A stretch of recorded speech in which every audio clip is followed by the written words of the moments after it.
I didn't think much of the rules when I first saw them. That was probably my first mistake. They were written on yellow paper, folded twice, and tucked inside the front cover of the overnight logbook at Keller Ridge Ranger Station. The paper was soft at the creases, like it had been opened and refolded by a lot of nervous hands over the years. At the time, I thought it was some kind of local joke. Every job has one.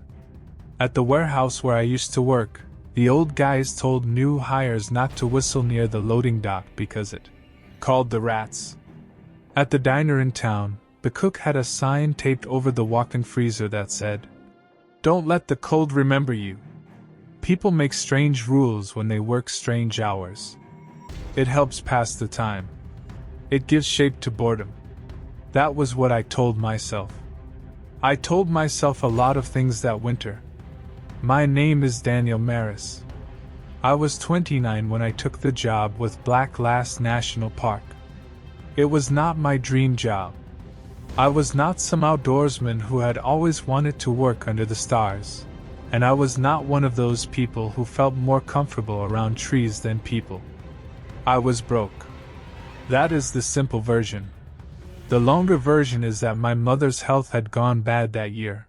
My warehouse job had cut my hours, and I had moved back into the little house where I grew up outside Halewick. I was sleeping in my childhood room, listening to the same pipes knock at night, looking at the same water stain on the ceiling, and trying not to think about how quickly a person can end up right back where they started. A friend of mine, Jonah, heard about the ranger station job from his uncle. "Night dispatcher," he said. "Basically, you sit in a cabin and answer phones. Watch cameras. Log calls. Easy money. Why doesn't anyone want it?" I asked. "Because it's up the mountain and the road sucks." That should have been enough of a warning. But the pay was steady, and the park provided a small room in the old staff lodge 2 miles from the station.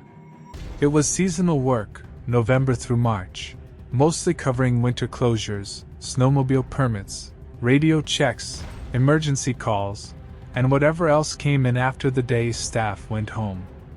I had no reason to say no.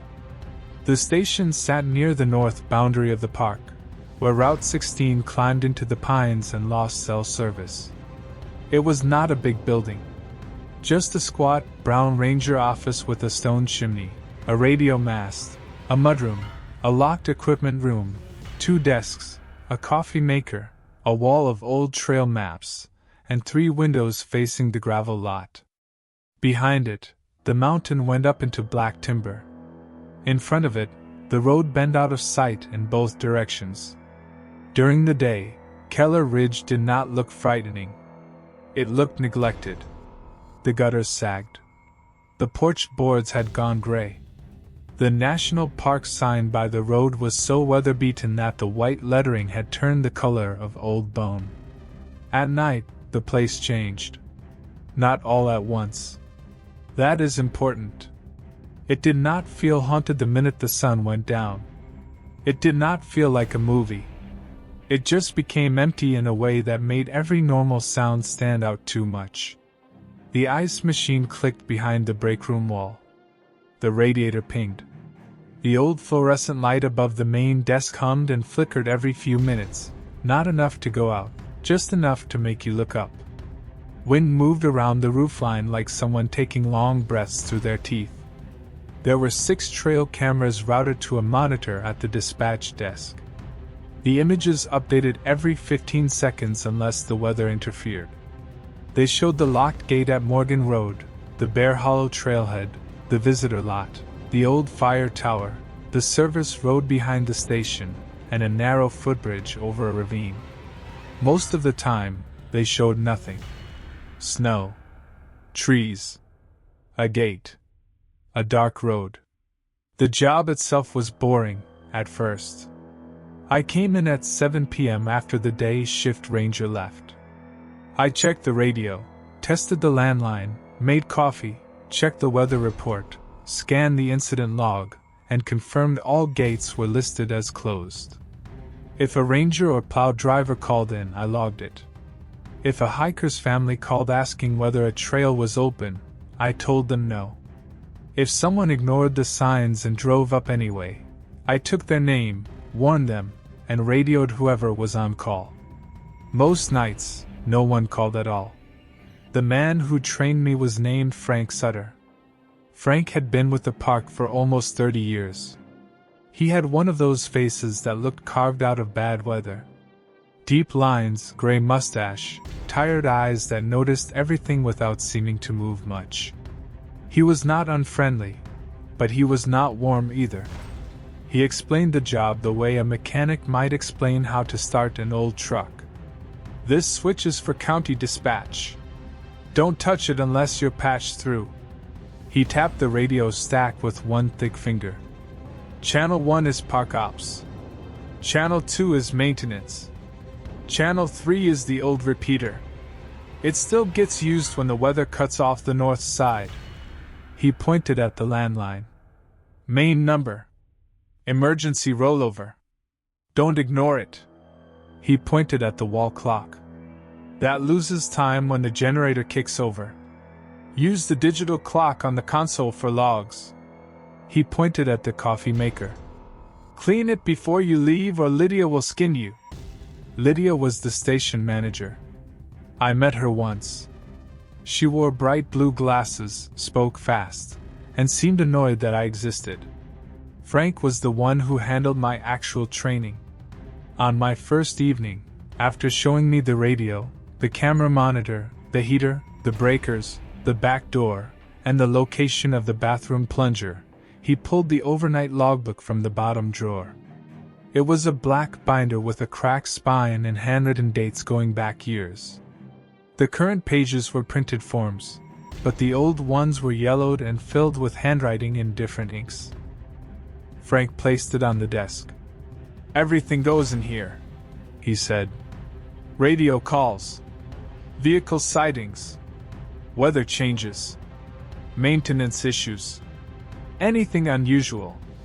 Define unusual. He looked at me then. Not sharply, just directly. You'll know. Then he opened the front cover and took out the folded yellow paper. Read this before your first solo shift. I unfolded it. The writing was black pen, all capitals, but not typed. The letters leaned slightly to the right. Someone had pressed hard enough that the strokes dented the paper. At the top it said, Overnight Rules, Keller Ridge. Under that were 7 rules. At 11:58 p.m., turn Channel 3 to receive only.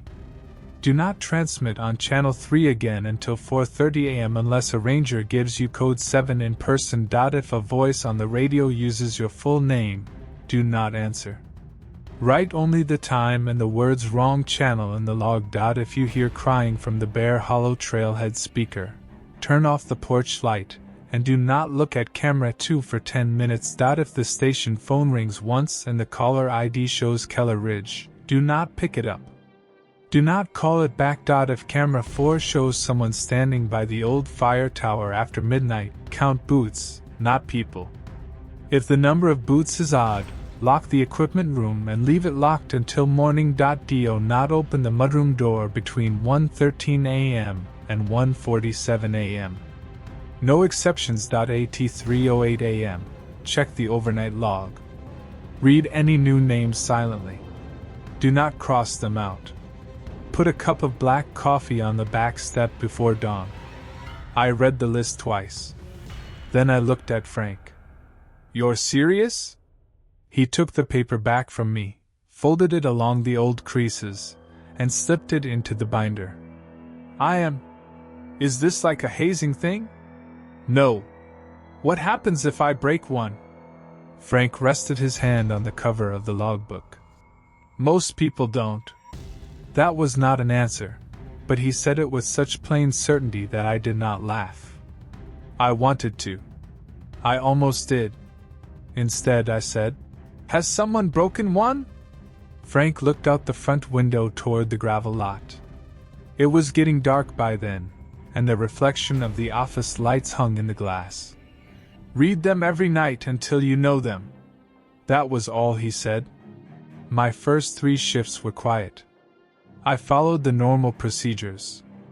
I answered 2 calls from county dispatch, both about road conditions. A plow driver named Mason checked in at 9:40 and again at 11:15. A woman called to ask whether the visitor center gift shop would be open on Sunday, and I had to tell her that the north entrance had been closed for 2 weeks. At 11:58, I turned channel 3 to receive only. I felt ridiculous doing it. There is a particular kind of embarrassment that only happens when you are alone. You feel silly, and then you look around to make sure no one saw you, even though no one could have. That was how I felt touching that switch. The station did not change. The radio did not hiss. The lights did not dim. At midnight, I ate a vending machine sandwich and watched sleet gather on the windows. At 3:08, I opened the logbook. No new names had appeared, obviously. I put no coffee on the back step because there were no names to read, and the rule only said to put out coffee if there were new names. At least that was how I understood it. At 6 a.m., Frank came in with snow on his shoulders and a paper cup from the diner down the mountain. "How was it?" he asked. "Boring." "Good." He hung his coat on the rack and reached for the log. I watched him check it. He looked at the last entry, then the front cover, then the first page again. "You switched channel 3? "Yeah." "And the rules?" "I read them." He nodded. "Keep doing that." After 3 nights, I stopped thinking about the paper. After 5 nights, I stopped feeling strange in the station. That is usually when a place gets you. Not when you are scared of it, but when you start believing you understand its moods. The first incident happened on my 7th shift. It was a Monday night in early December. The park had been closed all day because freezing rain had turned the access roads into glass. The day crew left early. Frank called at 6:30 to tell me to be careful on the drive up, then reminded me to note ice accumulation every hour. I remember the detail because I wrote it 6 times that night. 7 p.m. ice on porch rail, light. 8 p.m. ice continuing. 9 p.m. trees taking weight. 10 p.m. No traffic. Ice moderate. Nothing happened until 12:22 a.m. I had already switched channel 3 to receive only. I was sitting with my boots up on the lower rung of the desk chair, drinking old coffee and filling out a maintenance request because camera 5 kept freezing on the same shot of the service road. Then the printer woke up. It was a small gray thermal printer beside the radio, used for county dispatch messages and weather alerts. When it printed, it made a dry whispering sound, like someone pulling tape off a box. I looked over. A strip of white paper slid out. I tore it off. There was no header, no timestamp, no county code. Just one line in blocky black letters. "Open the south gate for Ranger Vale." I stared at it. There was no south gate at Keller Ridge. There was a north service gate, a west maintenance gate, and a locked visitor lot gate. I knew that because I had spent an entire shift labeling a map for my own use. I checked the dispatch terminal. No incoming message. I checked the printer feed. Normal. Then I checked the Ranger roster taped to the wall. No Ranger Vale. I told myself it was just a glitch. That was easy enough. The printer was old. The station was old. Everything in that building had some kind of issue no one wanted to pay to fix. I wrote the printer malfunction in the log and taped the strip to the page. 12:24 a.m. printer error, no dispatch source. Message: open the south gate for Ranger Vale. I had barely finished writing when the radio clicked. Channel 3. A voice came through, thin and distant under static. "Keller Ridge, this is Vale at the south gate." I stopped moving. The radio did not care that I had turned the channel to receive only. It could still receive. That was the point, I reminded myself. The rule only said not to transmit. The voice returned. Keller Ridge, come back. It sounded like a man, maybe middle-aged. His voice had that flattened radio tone, where emotion becomes hard to read. He might have been annoyed. He might have been hurt. He might have been cold. Keller Ridge, gate is frozen. Request entry. I looked at the clock. 12:25. I looked at the list of rules, folded inside the binder. Nothing about Ranger Vale. Nothing about a south gate. The practical thing would have been to call Frank or County Dispatch, but I did not want to sound like an idiot. I had been there a week. I was not going to wake up my trainer because the old radio picked up somebody from a different district. Keller Ridge, the voice said again. Daniel, open the south gate. It did not use my full name. That was the first thing I thought, and I hate that it was the first thing I thought. Not, how does he know my name?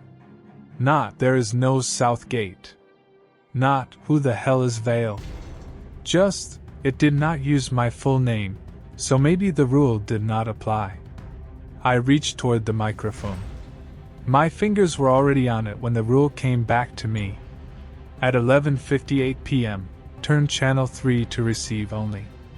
Do not transmit on channel 3 again until 4:30 a.m. unless a ranger gives you code 7 in person. In person. I pulled my hand away. The radio hissed. Daniel? The voice was closer now. That is how it sounded. I know radios do not work that way. A signal is a signal. But the second time he said my name, it felt closer in the room, like the speaker had moved from the radio stack to the wall behind me. I did not answer. The static thickened. Then the voice said, very calmly, I can see your light. I turned in my chair. The front windows were black. The porch light reflected in the glass, along with my own pale face and the dull green glow from the camera monitor. Beyond that, the lot was empty. I got up and went to the window. The gravel was covered in a hard sheet of ice. No tire tracks. No footprints. No person standing in the sleet. The radio clicked once more. Wrong gate, then. Silence. I stood there for a long minute. Then I sat back down and wrote the entry the way the rule told me to write it, or close enough. 12:25 a.m. wrong channel. I did not mention the printer strip again. I did not mention Ranger Vale. I did not mention that he had used my first name. When Frank came in that morning, he read the log and paused at the entry. Channel 3? He asked. Yeah. What did it say? I tried to sound casual. Some guy asking for a gate. I didn't answer. Frank nodded once. Good. Was there ever a Ranger Vale here? His hand stopped on the page. No. You sure? I'm sure. He shut the logbook. Then he reached over, took the printer strip I had taped to the page, peeled it off carefully, and folded it into his pocket. Printer does that sometimes, he said. I wanted to ask why he took the strip. I did not. That was my second mistake. After that night, the station became harder to ignore. Nothing happened for several shifts, but the quiet felt staged. I began noticing things I had not cared about before. The way the chair in the corner faced the wall instead of the room. The old nail holes above the door where something had been removed. The scuff marks on the floor between the desk and the mudroom. The cameras bothered me most. Camera 1 showed Morgan Road Gate. Camera 2 showed Bear Hollow. Camera 3 showed the visitor lot. Camera 4 showed the old fire tower. Camera 5 showed the service road behind the station. Camera 6 showed the footbridge. I learned their views the way you learn a room you are trapped in. I knew the crooked branch in the top left corner of camera 2. I knew the leaning sign at the visitor lot. I knew the shape of the old fire tower against the sky. For legs, square platform, roof like a dark cap. It had been closed since the 80s, according to Frank. The stairs were unsafe, and the road up to it was blocked by a locked chain. On clear nights, moonlight turned the tower silver. On cloudy nights, it was just a black skeleton in the trees. The second incident happened the next Thursday. At 11:58, I turned channel 3 to receive only.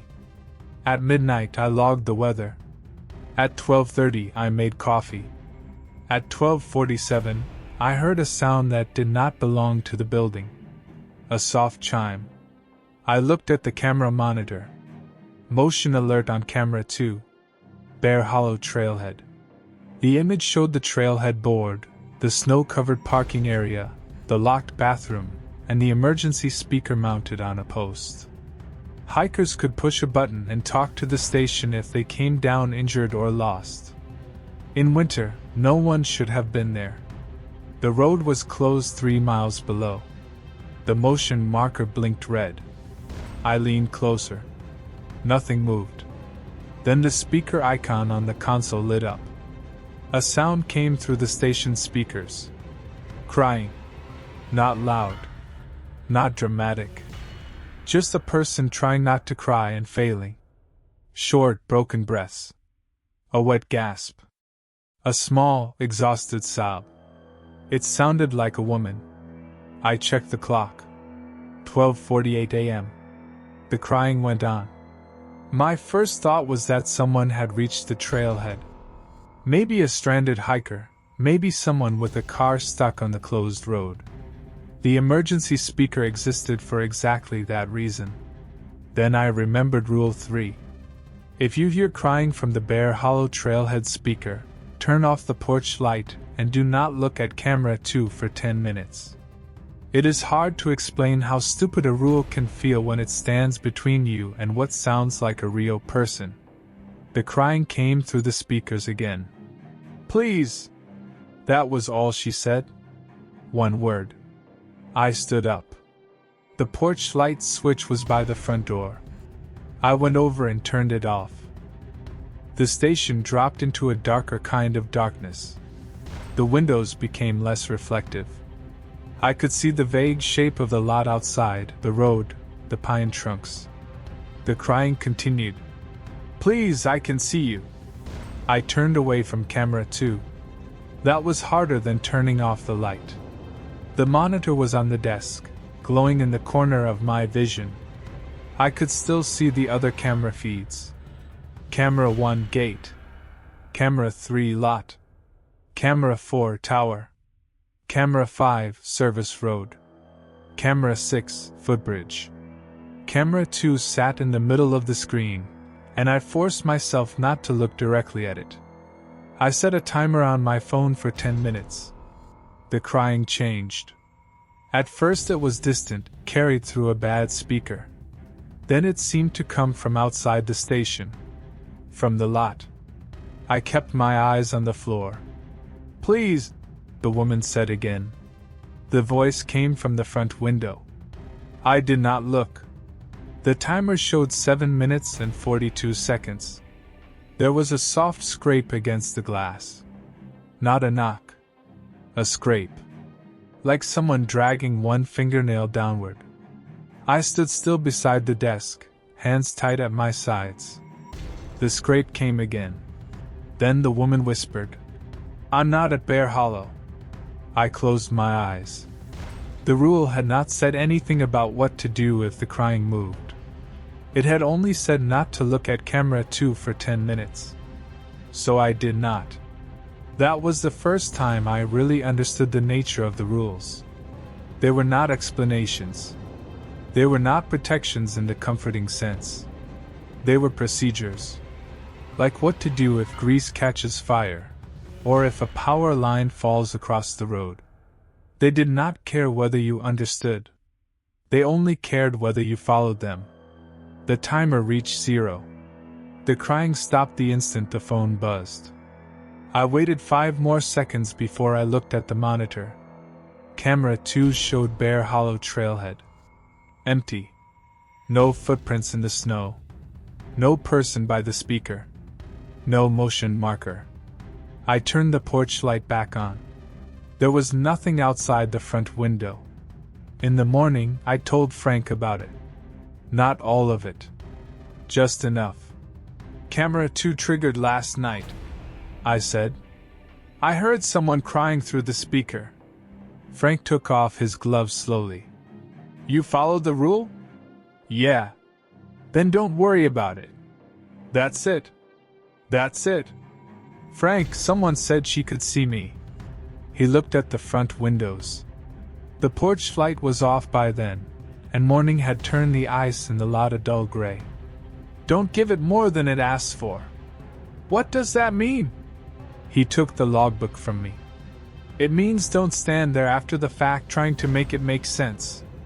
That irritated me. I had not slept. I was embarrassed and frightened, and Frank's calm felt like an insult. You could have told me this was real. I did. No, you handed me a list like I was supposed to know. Frank looked tired then. Not annoyed, not secretive. Just tired in a deep way. Most people who decide it's real too early don't last, he said. And people who decide it's fake, they don't last either. Then he went to make coffee. I considered quitting that morning.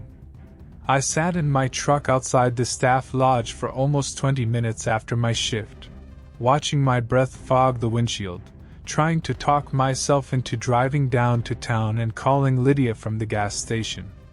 But quitting would have meant explaining why. It would have meant going back to no income. It would have meant telling my mother that I walked away from steady work because I heard a woman crying through a trailhead speaker. So I went to bed. I slept badly and dreamed of a black window with someone breathing on the other side. The next week settled into a pattern. Nothing happened every night. That almost made it worse. A person can prepare for constant danger. It becomes a shape in your life. You get used to it. Random danger is different. It lets you relax just enough to punish you for relaxing. Some nights, the station behaved like any old building in winter. The radios crackled with static. Snow hit the windows. The heater ran. I logged weather and drank coffee and watched the cameras. Other nights, one small thing would happen. A chair in the visitor area moved 2 inches while I was in the bathroom. The printer fed out a blank strip with a wet fingerprint on it. The radio played 3 seconds of my mother humming in the kitchen, even though my mother was 30 miles away and usually asleep by 10. Once, at 2:04 a.m., all 6 cameras updated at the same time to show the same image. The back of my head. I was sitting at the desk, exactly where I sat, wearing the same gray hoodie, looking at the camera monitor. The image lasted for one update cycle, 15 seconds. I did not move until it disappeared. I did not write that one down. I am not proud of that. The logbook had started to feel less like a record and more like a way for the station to know what scared me. That thought sounds paranoid when I say it now. It sounded paranoid then too. But there are ideas that arrive quietly and then refuse to leave. I kept reading the rules before every shift. I could recite them by heart after 2 weeks. At 11:58, Channel 3 went to receive only. If my full name came over the radio, I logged the time and wrong channel. If Bear Hollow cried, I turned off the porch light and looked away. If the phone rang once from Keller Ridge, I let it go. If the fire tower showed someone after midnight, I counted boots. I did not open the mudroom door between 1:13 and 1:47. At 3:08 I checked the log.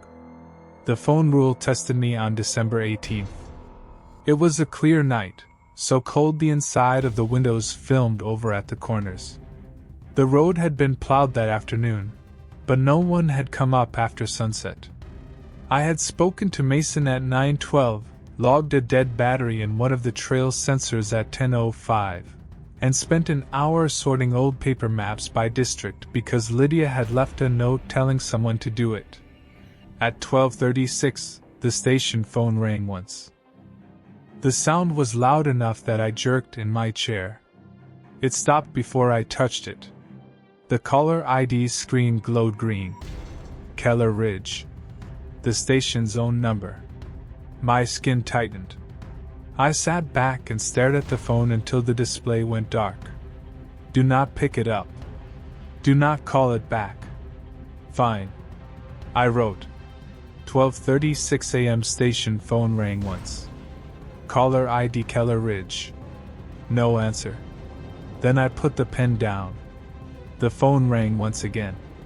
Caller ID Keller Ridge. This time, after the ring, the voicemail light turned red. I did not know the phone could take voicemail. Frank had never mentioned it. It was an old desk unit with gray buttons, most of their labels worn off. The red light blinked. A small, patient pulse. I leaned close enough to read the buttons. Message. Play. Stop. Delete. The rule did not say anything about voicemail. That is how these things get you. Not with a hand through the window. Not with a face in the dark. With a gap in wording small enough for curiosity to crawl through. Do not pick it up. Do not call it back. It did not say do not listen. I stood up and walked away from the phone. The red light kept blinking. I made coffee. I checked the cameras. I read the weather report twice. I wrote down the temperature even though I had already written it 15 minutes earlier. The red light blinked. At 1:05, I could not stand it anymore. I went to the binder and read the rules again. The phone rang once. Caller ID, Keller Ridge. The voicemail light blinked faster. Then the speaker on the phone clicked on by itself. A recording played. It was my voice. Not similar. Mine. Hey, Mom, it's me. Don't answer if they call from the station. I froze. The message was quiet, tinny, and full of static, but the voice was mine. Don't tell them my middle name. Don't tell them where I sleep. If I come home before sunrise, don't let me in. The recording clicked off. The red light went dark. I did not move for a long time. Then I called my mother. I know what the rules said. I know it said do not call it back, and I did not. I called my mother from my cell phone, standing near the front window because the station sometimes had one bar if the weather was clear. She answered on the fifth ring, groggy and scared.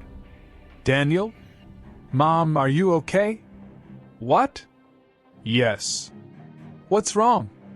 Did anyone call you? What time is it? Just tell me. Did anyone call?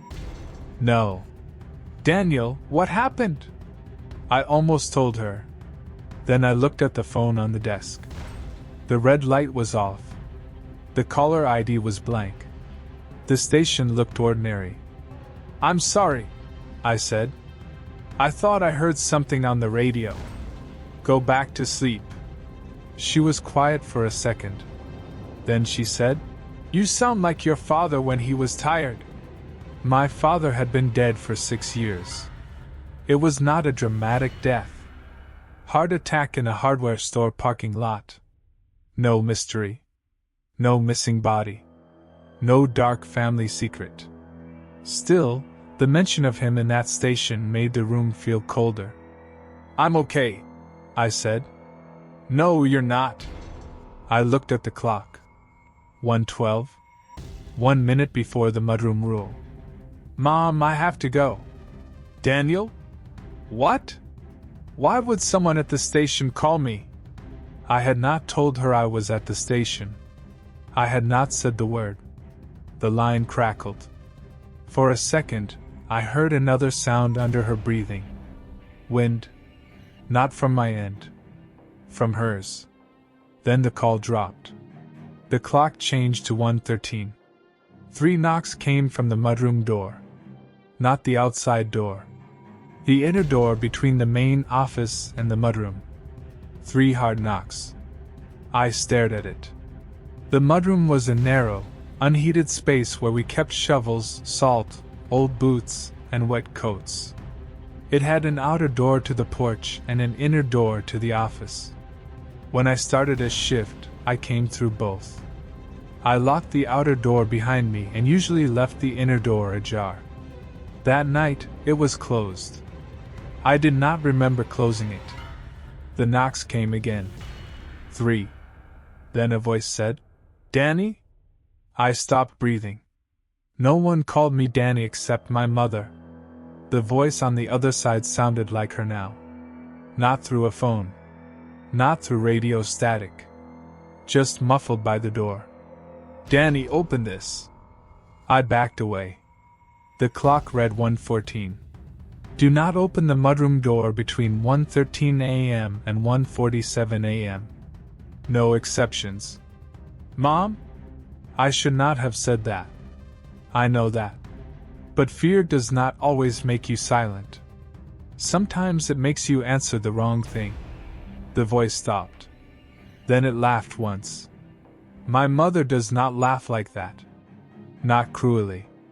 Not loudly. Just a short breath through the nose, like I had confirmed something. The voice changed. "Daniel, it's Frank. Open up." Frank now. Flat, urgent, annoyed. I slid on the porch. My knee's gone bad. The door handle moved. Not much. Just down and up. I looked at the clock. 1:15. "Call me," I said. There was a pause. "What?" "If it's you, call the station." The voice sighed. "Phone's dead. Use the radio. Radio's in the truck." "Then wait." The voice on the other side was quiet. Then it said in my father's voice, "You always were a coward." I sat down on the floor.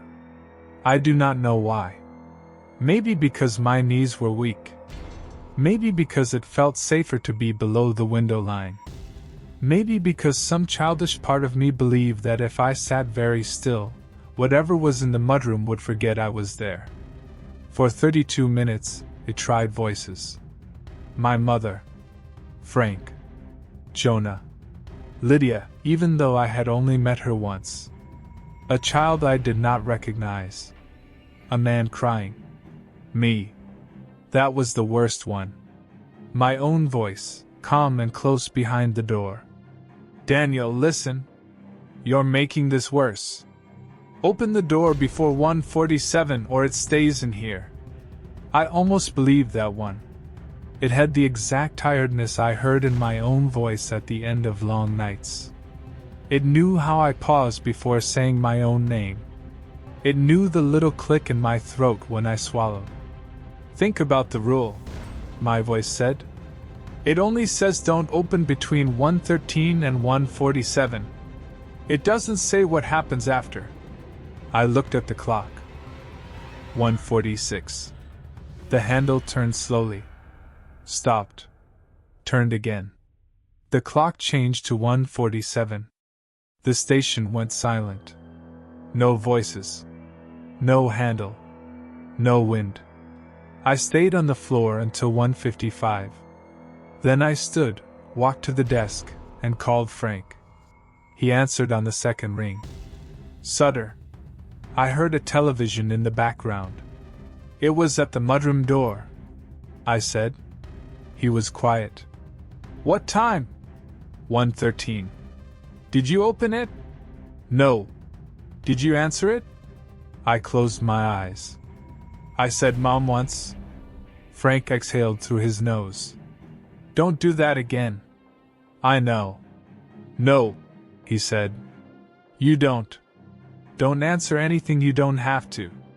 Not with a word, not with a look, not by writing more than the rules tell you to write." That caught my attention. "What do you mean writing?" Just follow the list.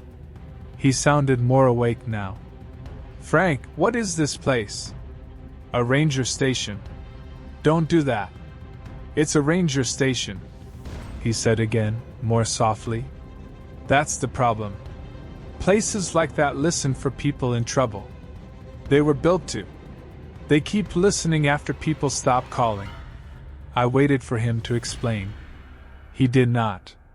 Stay until morning, he said. I'll come early. Then he hung up. I did not sleep after my shift. I sat in my room at the staff lodge with the blinds closed and watched daylight move across the wall. When Frank arrived the next evening, he was carrying an old metal thermos and a file folder. You still want the job? He asked. I laughed once, though nothing was funny. Do people usually say yes? People usually say they'll think about it. And then? They leave or they don't. He set the folder on the desk. Inside were photocopied incident reports, most of them old. I saw dates from 1997, 2003, 2011. Names had been blacked out. Some pages had water stains. Some were barely readable. What is this? Enough to stop you from treating it like a prank. I flipped through them. Missing hiker reports. Radio interference complaints. A ranger who claimed to receive distress calls from a decommissioned lookout. A maintenance worker who heard his daughter calling from under the footbridge, though his daughter was in Oregon. A note from a former station supervisor. Do not log full transcripts after midnight. That line made my stomach tighten. I looked at Frank. You said writing matters? He nodded. Why? Because a log is a kind of invitation, he said. It tells the station what happened. It gives things a place to sit. I stared at him. You hear how insane that sounds, right? Yes. But you believe it. I believe patterns. He tapped the folder. We don't know what it is. We don't know if it's one thing or 100 things. We don't know if it's old, or if it started when the park put radios up here, or if the radios just gave it a better way to talk. People smarter than me tried to make theories. They did not help. So the rules are just guesses? No, Frank said. The rules are the things that worked. He took the yellow paper from the binder and set it between us. Some were written after people got hurt. Some after people disappeared. Some after people came back wrong enough that everyone wished they hadn't. I did not ask what that meant. I should have. Instead, I looked at Rule 7. At 3:08. Why 3:08? Frank took a long drink from the thermos. Because that's when the log changes, if it's going to. Names of who? People it wants acknowledged. Dead people? Sometimes. Missing people? Sometimes. Living people? Frank did not answer right away. Then he said, That's why you read silently. The next few shifts were quiet again. That almost felt insulting. After the mudroom night, I wanted some clear confirmation that the station was what Frank said it was. I wanted the cameras to show something impossible while someone else was there. I wanted the phone records to prove the calls. I wanted a footprint in the snow that did not fade before morning. Instead, I got paperwork. Weather. Radio checks. A complaint from a man who claimed the closed road signs were government overreach. Lydia came by one afternoon before my shift and asked why I had not completed the map inventory. She stood under the humming light, holding a clipboard, acting like the building had never spoken in my father's voice. I almost told her everything. Then she said, Frank tends to dramatize the overnight stuff. Don't let him get in your head. I stared at her. You don't follow the rules? Her expression changed, but only a little. I work days. That's not an answer. It's the only answer I have. She left 5 minutes later.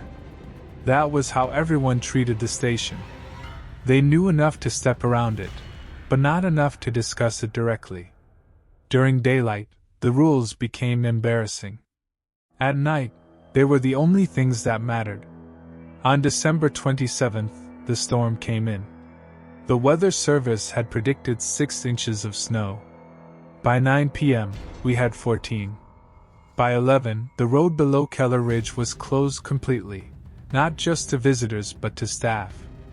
Mason called from the plow and said he was turning back at mile marker 8. Frank called at 11:20 to say he would not be able to reach me until the county cleared the lower switchback. "You've got generator fuel," he said. "You've got food. Stay put. I wasn't planning to hike home." "Rules." "I know." "Say them." "What?" "Say them." I was annoyed, but I did it. At 11:58, Channel 3 to receive only. Don't transmit until 4:30 unless code 7 in person. If a voice uses my full name, don't answer. Log only the time and wrong channel. If Bear Hollow cries porch light off, don't look at camera 2 for 10 minutes. Phone rings once from Keller Ridge, don't answer, don't call back. Camera 4, count booths, not people. Odd booths, lock equipment room. Mudroom stays closed 1:13 to 1:47. At 3:08, read new names silently, don't cross them out, coffee on back step before dawn. Frank was quiet for a moment. "Good." The line crackled. Then he said, "Daniel?" "Yeah?" "If you see me tonight, don't open the door." A cold feeling moved through me. "What does that mean?" "It means I'm home." "Frank." "I'm home," he repeated. "And I'm staying home." The call dropped. At 11:58, I switched channel 3 to receive only. The storm pressed against the station like a hand. Snow buried the porch steps. The front windows went white at the edges. Every few minutes, the wind threw ice against the glass hard enough to make me flinch. The cameras became mostly useless. Camera 1 was a gray blur. Camera 2 showed only snow streaking past the trailhead sign. Camera 3 showed the visitor lot lights swinging. Camera 4, the fire tower, came in and out. Sometimes I could see the lower legs of the tower. Sometimes nothing but black trees. Camera 5 showed the back service road filling in. Camera 6 showed the footbridge under a growing white curve of snow. At 12:11, the generator kicked on. The lights blinked once. The wall clock stopped. The digital console stayed steady. I wrote the generator change in the log. I checked the fuel gauge. I made coffee because my hands needed something to do. At 12:33, the motion alert lit up on camera 4. Old fire tower. I looked before I could stop myself. The image was smeared by snow and darkness, but there was a figure standing at the base of the tower. Human shape. Dark coat. Head down. I leaned closer. The rule did not say not to look. It said count boots, not people. So I looked at the bottom of the image. 1 boot. 2 boots. The figure stood facing the tower stairs. Its legs were visible. 2 dark boots planted in snow. I exhaled. Even number. Then the camera updated. The figure had not moved, but there was something wrong with the stance now. I counted again. 1, 2, 3. The third boot was behind the left leg, toe pointed outward, as if another person were standing directly inside the first one. My mouth went dry. The image updated. Still 1 person. 3 boots. I stood up and went to the equipment room. It was a heavy interior door beside the back hallway, with a deadbolt and a hasp lock. Inside were radios, spare batteries, chainsaws, climbing gear, road flares, old uniforms, and boxes of trail markers. I closed the door, turned the deadbolt, and snapped the hasp lock shut. As I did, something inside the equipment room shifted. A small sound. Cloth driving against concrete. I froze with my hand on the lock. Something knocked from the inside. Once. Then twice. Then it scraped low along the door, like a boot's sole sliding. I backed away. The camera monitor chimed again. Motion alert, camera 4. I returned to the desk. The figure was gone. In its place, at the base of the fire tower, lay a single boot. The image was grainy, but I could see it clearly. A black work boot, half buried in snow. My boot. I looked down at my feet. Both boots were on. The radio clicked. Channel 1 this time. Park Ops. Keller Ridge, this is Sutter. I stared at it. Frank's voice. Keller Ridge, you there? It was not Channel 3. It was Channel 1. The rules did not say I could not answer Channel 1 after midnight. But Frank had told me he was home. And if I saw him tonight, not to open the door. Radio is not seeing. That kind of thinking is how you die up there. I did not touch the microphone. Keller Ridge, I need you to open the equipment room, Frank said. I left a flare pack charging in there, and it's overheating. Something knocked from inside the equipment room again. Harder this time. Frank's voice came through the radio. Daniel, listen to me. Fire risk. Open the door. He sounded exactly like himself. Irritated. Practical. No drama. The equipment room door rattled once. Then I smelled smoke. Not a lot. Just enough. Electrical smoke, maybe plastic.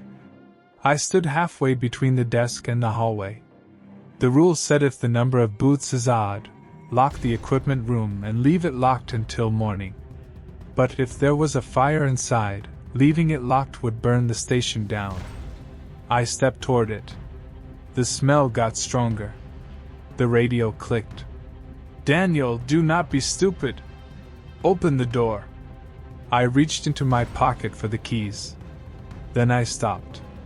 Frank had never called me Daniel when he was annoyed. He called me Marris. Always. Marris, log that. Marris, check the relay. Marris, you drinking all my coffee? On the radio, the voice had said Daniel. I backed away from the hallway. The smoke smell vanished. Not faded. Vanished. The equipment room went still. The radio clicked one last time. In Frank's voice it said, that was almost enough. Then silence. I sat down slowly.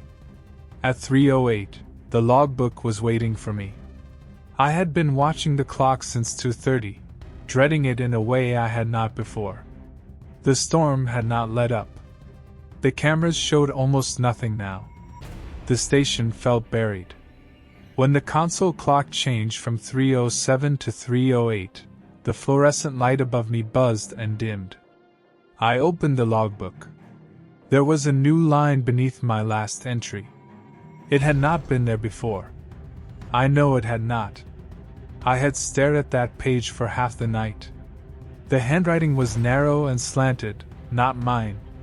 Franklin James Sutter. I looked at the name. Frank's full name. I had never heard his middle name. The pen lay beside the binder. I wanted to cross it out. That urge came so fast and strong it frightened me. It felt like a physical impulse. Like pulling your hand from heat. Frank was alive. He had called me before the storm. He was home. His name did not belong in the overnight log like some missing hiker. Do not cross them out. I gripped the edge of the desk. Read any new name silently. So I read it silently. Franklin James Sutter. I did not say it. I did not write anything. Then I made a cup of black coffee. the rules said before dawn, but I did not want to wait. I poured it into a chipped white mug from the cabinet. I carried it to the back door. The back door led from the hallway to a small step outside, separate from the mudroom. Snow had drifted against it, but the door opened inward. It was 3:14. The mudroom rule did not apply. I opened the back door just enough to place the mug on the step. Cold air rushed in. The service road behind the station was a wall of blowing snow. I could see the edge of the generator shed and nothing else. I set the mug down. As I pulled my hand back, something touched my wrist. Not grabbed. Touched. 2 fingers, cold and dry, resting gently on my skin. I did not look down. I did not look outside. I pulled my arm in and shut the door. The mug scraped once on the back step. Then it was quiet. At 6:40 a.m., County Dispatch called to say the road would remain closed until afternoon. No one could reach the station. I was to stay put. I asked whether they had spoken to Frank. "Ranger Sutter?" the dispatcher said. "Not this morning. Can you check on him?" There was a pause. "Is there an emergency?" I looked at the logbook. "No," I said. "Never mind." At 11:15 a.m., Frank called. The storm had cleared enough for the landline to work cleanly. "You all right?" he asked. I did not answer right away. His voice sounded normal, but I no longer trusted normal. "What's your code?" I asked. "My what?" "Code 7. Frank went silent.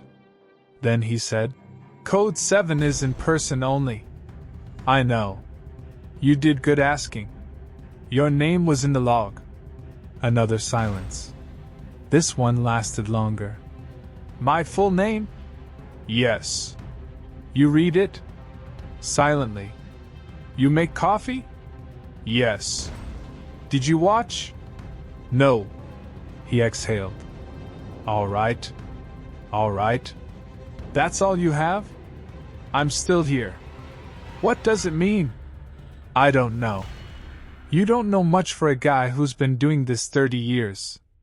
"I know enough to be scared," he said. "That has kept me alive."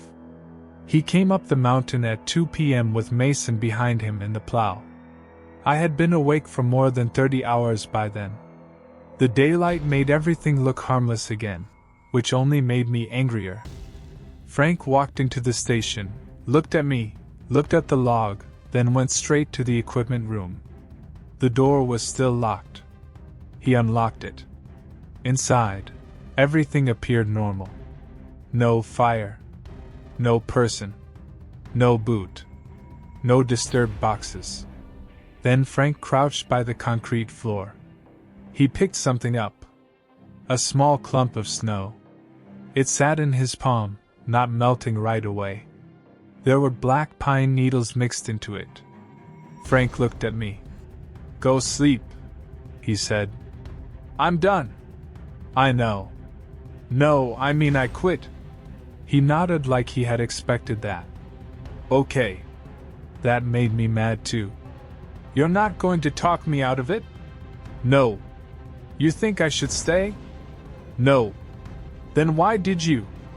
Frank closed his hand around the snow. "Because someone has to teach the next person the rules." I went back to the staff lodge and slept for 15 hours. When I woke, my mother had left 6 voicemails. I called her from the lodge kitchen. She answered in tears. "Where were you?" "Asleep." "What happened?" "You called me last night." "No, I didn't." "You did." "At 3 in the morning?" I sat down at the little table. "What did I say?" "You asked me to say your name." My mouth went dry. "Mom, you sounded wrong. I thought you were drunk or hurt. You kept saying you couldn't come home unless I said all of it." "All of what?" "Your name." I closed my eyes. "Did you?" "No," she said. I don't know why. I almost did, but something about it scared me. I asked you where you were. What did I say? She started crying harder. You said outside? I did quit. For 2 days. I packed my things. I drove down to Halewick and told my mother the job was not working out. I did not explain. I slept on her couch because my old room felt too far from the front door. Every time the phone rang, both of us looked at it. On the second day, Lydia called. I heard you walked off. That's one way to put it. We need overnight coverage. I'm sorry. You're the only one trained. Train someone else. Frank is in the hospital. I sat up. What? Minor accident, she said, though her voice did not make it sound minor. He slipped on ice outside his house. Hit his head. He's awake, but they're keeping him for observation. I thought of the voice behind the mudroom door. My knee's gone bad. I thought of the name in the log. Franklin James Sutter. I can't, I said. Lydia was quiet.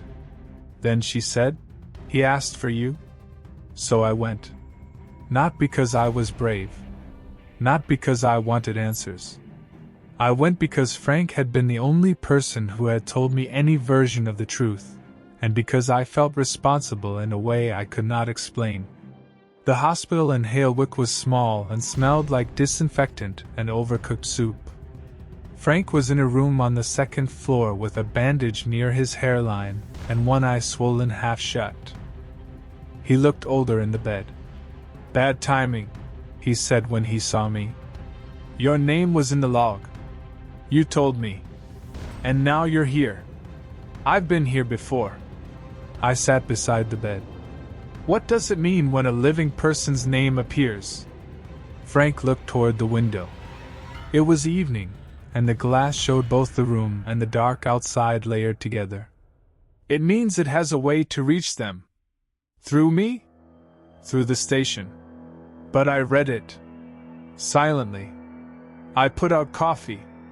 Then you did what you could. I leaned forward. That's not good enough. No, he said. It isn't. His bluntness stopped me. For a moment neither of us spoke. Then Frank said, There's something I didn't tell you. I almost laughed. Only one thing? He ignored that. Rule 5. The boots. What about it? You probably think the odd number means there's an extra person.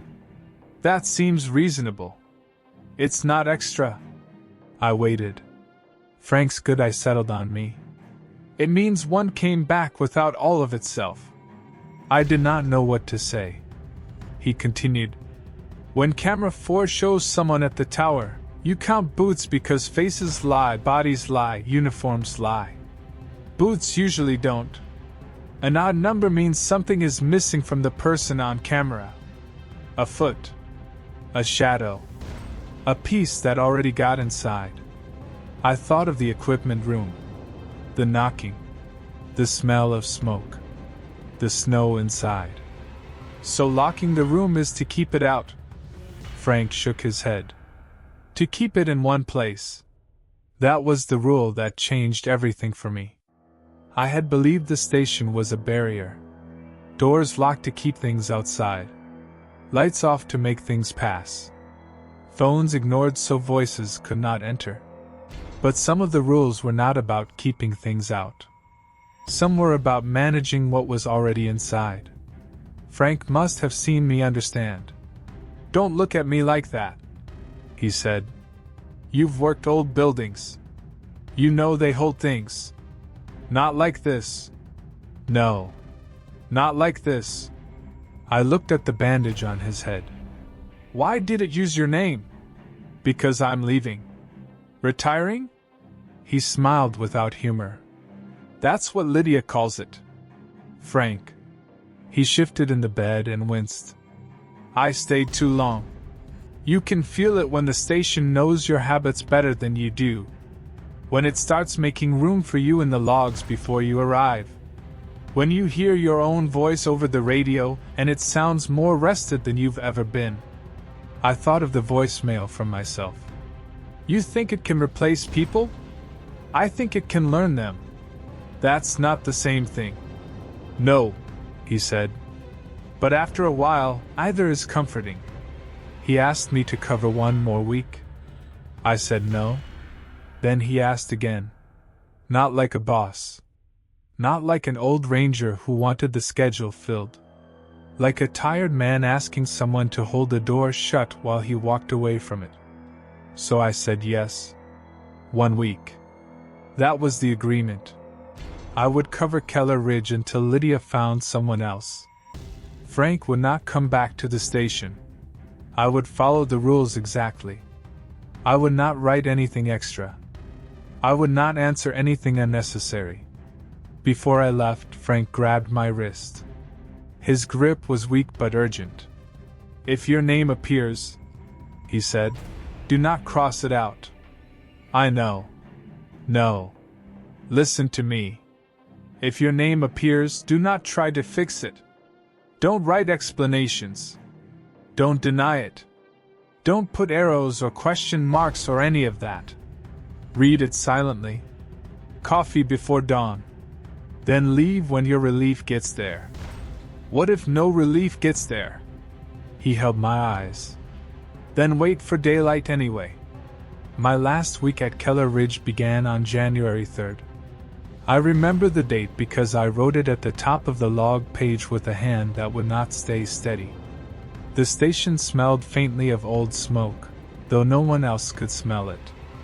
Lydia walked through with me before sunset and handed me a fresh pack of pens, 2 rolls of printer paper, and a new flashlight. Frank says you know the overnight process, she said. I know it. Good. She avoided looking at the yellow rules. I wanted to ask her how long she had known. I wanted to ask why she hired people without telling them. I wanted to ask how many overnight dispatchers had sat at that desk before me, believing the pay was steady and the worst part would be boredom. But daylight was fading, and Lydia had already put on her gloves. At the door, she turned back. Daniel? I looked up. You don't have to believe in something for it to be dangerous. Then she left. The first night was quiet. So was the second. On the third, the bare hollow speaker clicked on at 12:09 and played 30 seconds of a baby crying. I turned off the porch light, looked away from camera 2, and set my timer. When it ended, there were small handprints in the frost on the outside of the front window. They were too high for a child. I did not write that down. On the 4th night, the station phone rang once at 2:22. Caller ID, Keller Ridge.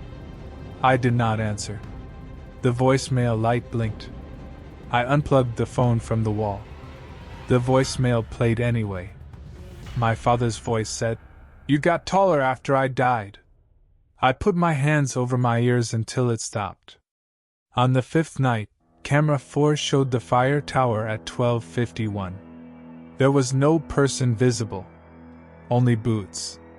A row of them at the base of the tower, standing upright in the snow. 7 boots.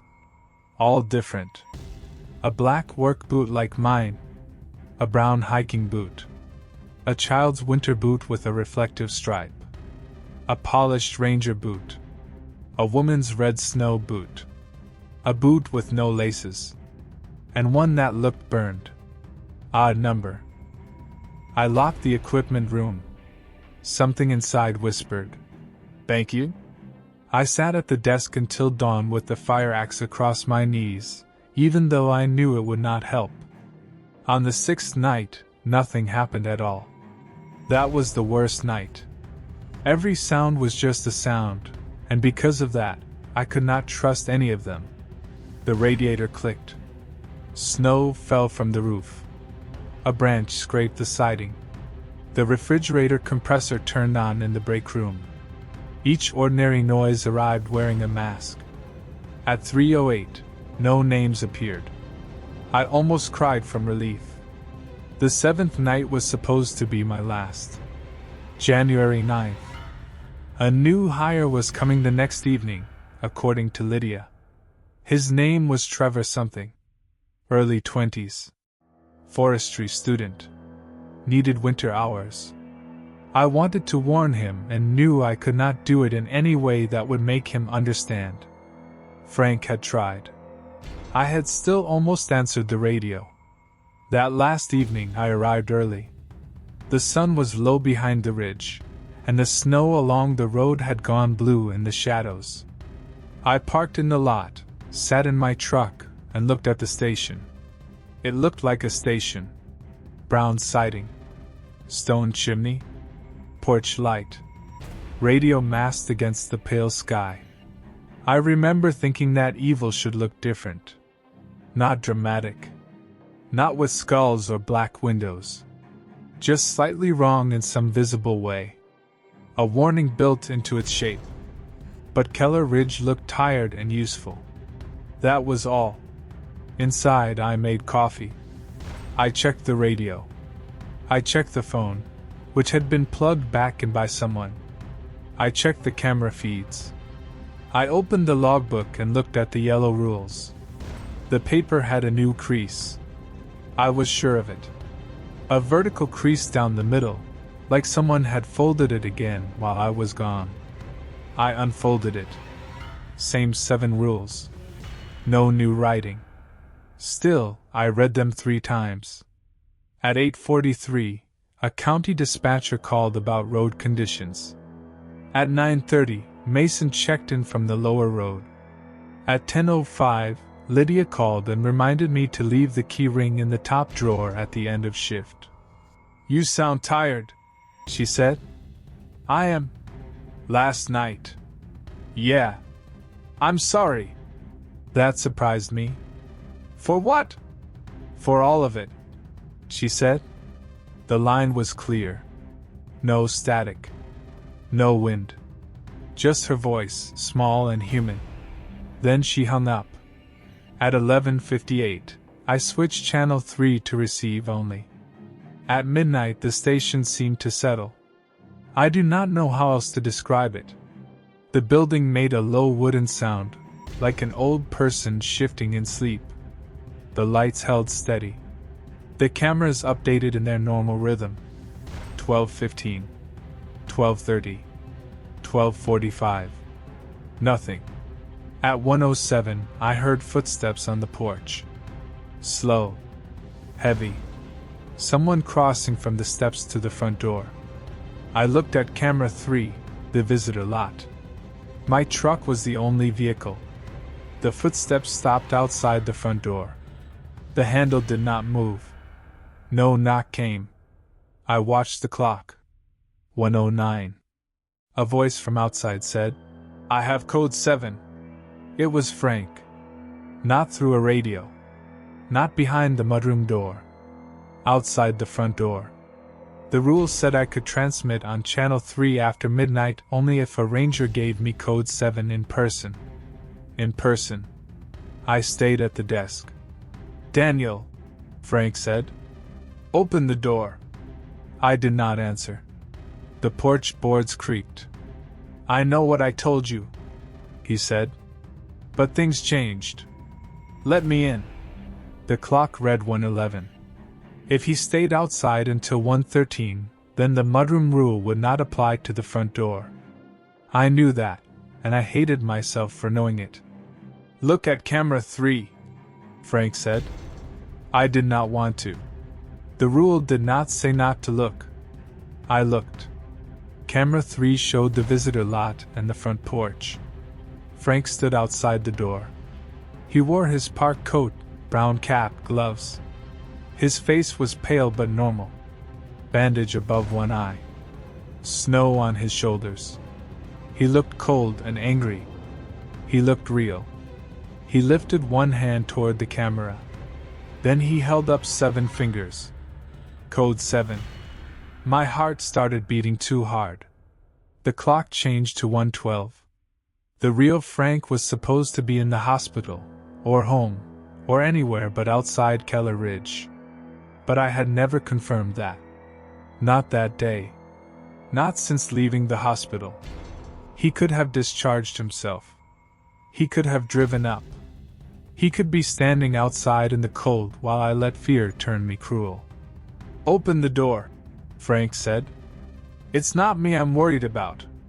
The radio clicked. Channel 3. The receive-only channel. My own voice came through. "Don't." I stared at the radio. My voice, low and urgent. "Daniel, don't open it." Outside, Frank turned his head toward the window, as if he had heard the radio through the wall. "That's not you," he said. The radio hissed. My voice said, "He's not alone." The clock changed to 1:13. The mudroom rule began. The front door did not matter, I told myself. The rules said mudroom door, not front door. The front door opened directly into the office. But the station had 2 entrances because of snow. In winter, everyone used the mudroom. The front door was mostly for visitors. I had not opened it in weeks. The deadbolt on the front door clicked. Not unlocked. Clicked, as if someone had touched it from inside the mechanism. Frank's face changed. Just a little. He smiled. Not a wide smile. Not a monster smile. Just the tired, private smile of someone hearing good news. "Daniel Thomas Marris," he said. My full name. The radio went silent. The rules slammed into me.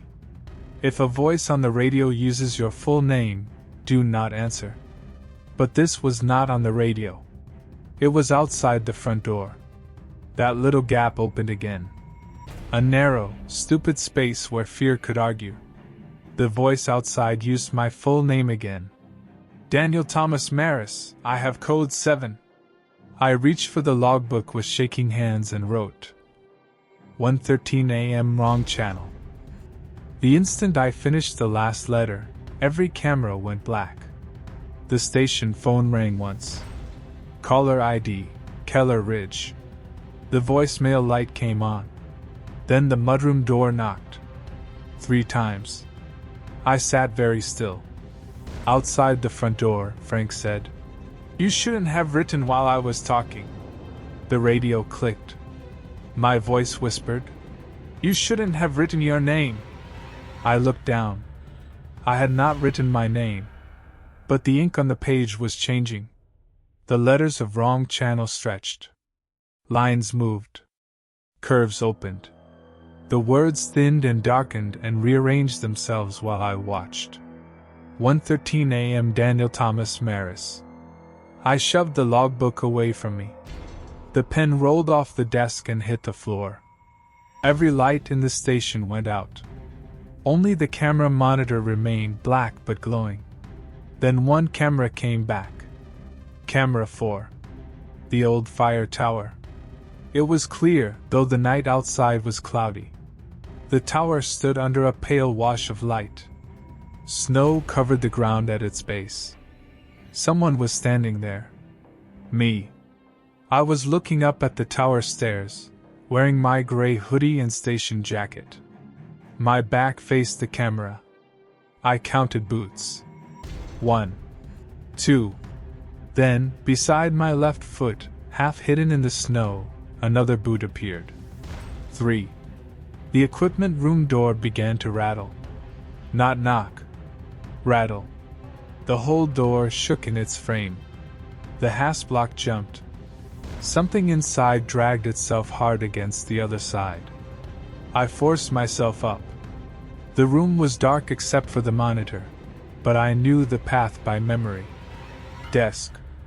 Chair. Map cabinet. Hallway. Equipment room. The lock was open. I had locked it earlier out of habit after seeing camera 4, hadn't I? No. There had been no camera 4 alert before. No reason to lock it. The door jumped again. I grabbed the hasp and snapped it shut. I turned the deadbolt with both hands. Something inside hit the door once, hard enough to send dust from the frame. Then it stopped. At the front door, Frank said, "Good." That scared me more than the impact. The phone's voicemail played. Lydia's voice this time. "Daniel, the new hire won't be coming." A click. My mother's voice. "Don't come home before sunrise." A click. My own voice. "Too late." The clock on the console read 1:19. I had 28 minutes before the mudroom rule ended. I sat under the desk. I am not ashamed to say that. I got down under the dispatch desk like a child hiding from a thunderstorm, pulled my knees close, and tried to breathe without making noise. The voices moved around the station. They did not shout. They did not threaten. That was worse. They spoke in normal tones, close and reasonable. Frank outside the front door. My mother at the mudroom. My father near the back hallway. Lydia through the phone speaker. Me from the radio. They spoke over one another sometimes, not arguing, just offering options. Open the front door. Unlock the equipment room. Answer channel 3. Check camera 2. Call home. Say your name so we know it is you. Say your name and this stops. Say your name and the right one leaves. The last sentence lodged in me. The right one leaves. At 1:47, all voices stopped. The lights came back on. The phone went dark. The cameras returned one by one. Camera 1, gate. Camera 2, Bear Hollow.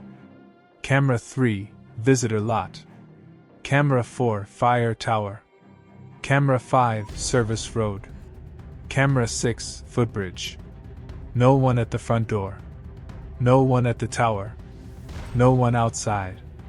The equipment room remained locked. I did not move until 2:10. When I crawled out from under the desk, my legs had gone numb. The logbook lay open on the floor where I had pushed it. The page was normal again. The entry read, 1:13 a.m. wrong channel. No name. No altered ink. I almost laughed. Not because it was funny, but because the station had given me exactly enough doubt to make me feel insane.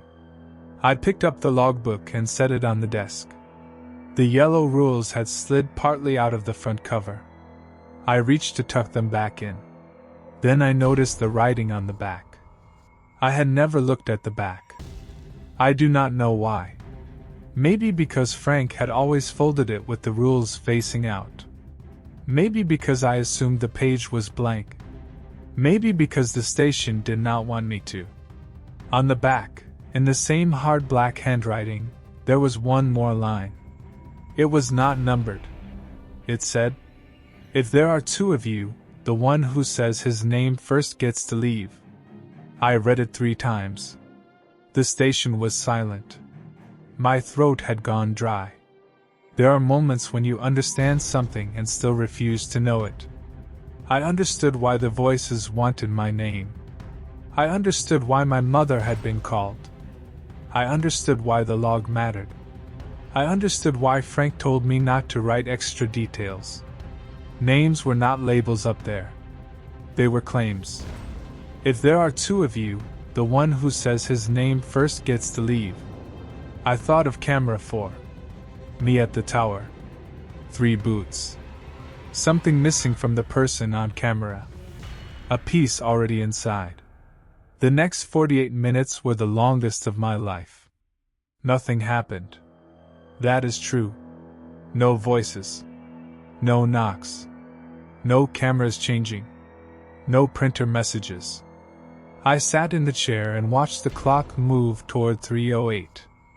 I knew my name would appear. I knew it the way you know the sun will rise, though at Keller Ridge even that felt negotiable. At 3:08, the light above the desk buzzed. The logbook was open in front of me. A line appeared beneath my last entry. It did not fade in. It did not write itself with an invisible pen. 1 second the line was blank, and the next it was there, as if it had always been there, and I had only just noticed. Daniel Thomas Marris. My handwriting. That was the worst part. It looked exactly like mine. Not close. Not copied badly. Mine. Same uneven D. Same too wide spacing between Thomas and Marris. Same slight drag at the end of the S because I lift my pen too late. I gripped the edge of the desk so hard my fingers hurt. Read any new name silently. I read it silently. Daniel Thomas Marris. Do not cross them out. I did not cross it out. Put a cup of black coffee on the back step before dawn. I stood up. The coffee in the pot had burned down to sludge. I poured a cup anyway. Black. No sugar. No milk. The mug shook in my hand. The back hallway felt longer than usual.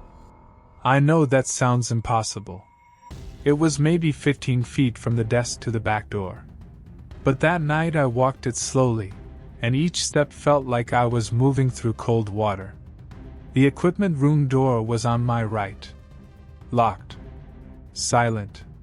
When I passed it, something inside breathed once. I kept going.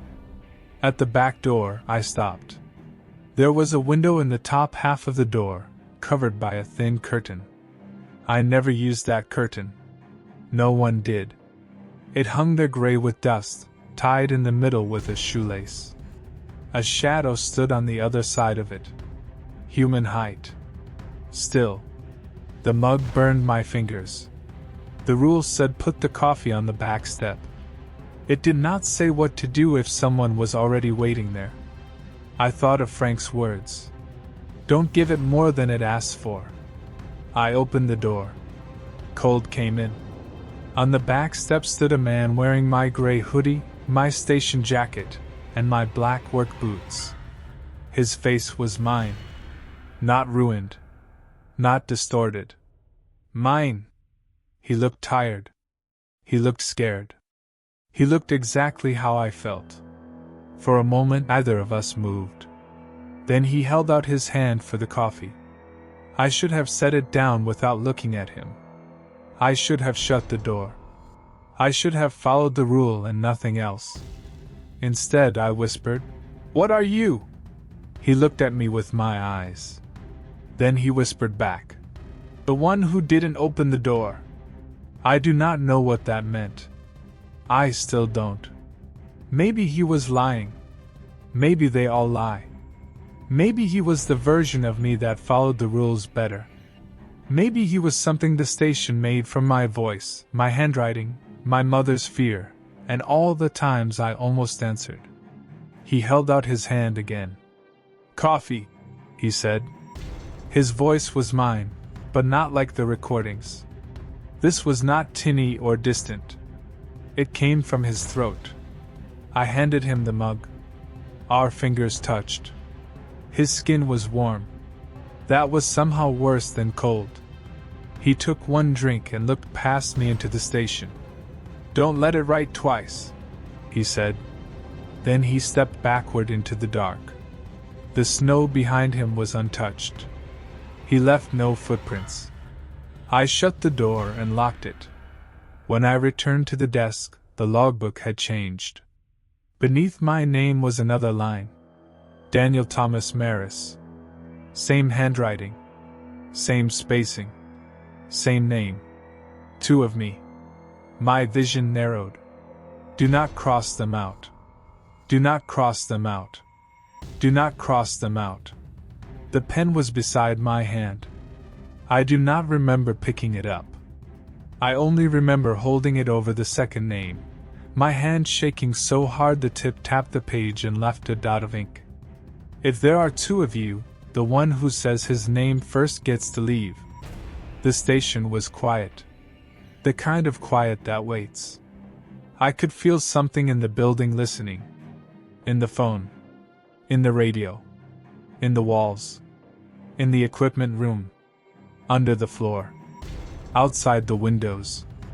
I opened my mouth. I was going to say my name. I wanted to leave. That is the truth. I wanted to leave more than I wanted to understand, more than I wanted to be brave, more than I wanted to know which one of us was real. I wanted to say Daniel Thomas Marris and let the station decide. Then the radio clicked. Channel 3. A voice came through. Not mine. Not Frank's. My mother's. Very tired. Very close. "Danny," she said. "Come home after sunrise." That saved me, I think. Or it doomed me. I closed my mouth. I put the pen down. I sat there until dawn. At 6:02, the first gray light touched the front windows. At 6:20, County Dispatch called to confirm road conditions. At 6:43, Lydia arrived with Mason, both looking nervous and not asking the right questions. I walked out past them without signing the shift handoff. Lydia called my name. Just my first name. I kept walking. My truck started on the third try. I drove down the mountain with both hands on the wheel, the heater blasting cold air until the engine warmed up. I did not look in the rearview mirror until I reached the lower gate. When I finally did, the back seat was empty. I went home. My mother was awake when I got there. She opened the door before I knocked and hugged me so hard I could barely breathe. I stayed in that house for 3 weeks. I did not answer unknown numbers. I did not listen to voicemail. I did not write my full name on anything. Frank retired officially at the end of January. I visited him once. He had moved to his daughter's place 2 counties over. He looked smaller but better, like some weight had been taken off him. I asked if he ever saw himself. He said no. Then he asked, "Did you?" I told him yes. He nodded. "Did it say its name?" "No." "Did you say yours?" "No." He looked relieved. I wanted that relief to comfort me. It did not. Because 2 days later, my final paycheck came in the mail. The envelope was from the Department of the Interior Payroll Office. Normal. White. Printed address. Inside was the check, a tax form, and a folded copy of my last time sheet. At the bottom, where the employee's signature should have been, someone had signed my full name. The handwriting was mine. I called Lydia. The number had been disconnected. I called the park office. A woman I did not know answered and said Keller Ridge Ranger Station had been closed for winter operations due to structural concerns. "When?" I asked. She checked. "Looks like January 2nd. That was the day before my last week started." I hung up. I drove to the north entrance the next morning. I do not know what I expected. Maybe a locked gate. Maybe an empty lot. Maybe proof that the station had never been there in the way I remembered. The road was plowed to the visitor center but closed beyond it. I parked by the gate and looked up the mountain. No cell service. No wind. Just trees and snow and the road bending out of sight. On the metal gatepost, someone had taped a yellow piece of paper inside a plastic sleeve. I got out and walked over. It was not the rules. It was a job notice. Seasonal night dispatcher needed. Keller Ridge Ranger Station. Paid training provided. There was a phone number at the bottom. Someone had written beneath it in black pen. Ask for Daniel. I took the paper down. I burned it in my mother's sink that night and watched the ash curl into the drain. That should have been the end. It wasn't. I am writing this now because the calls started again last week. Always after midnight. The caller ID shows Keller Ridge. I do not answer. The voicemails play anyway. Most are static. Some are weather reports. Some are just breathing. Last night, there was a new one. My own voice, calm and tired, like I had just finished a long shift. It said, "Tell the new guy to count boots, not people." Then it gave the rules. All 7 of them. Slowly. Clearly. Like it was training someone. I deleted the voicemail. This morning, there was a cup of black coffee on my back step. It was still warm.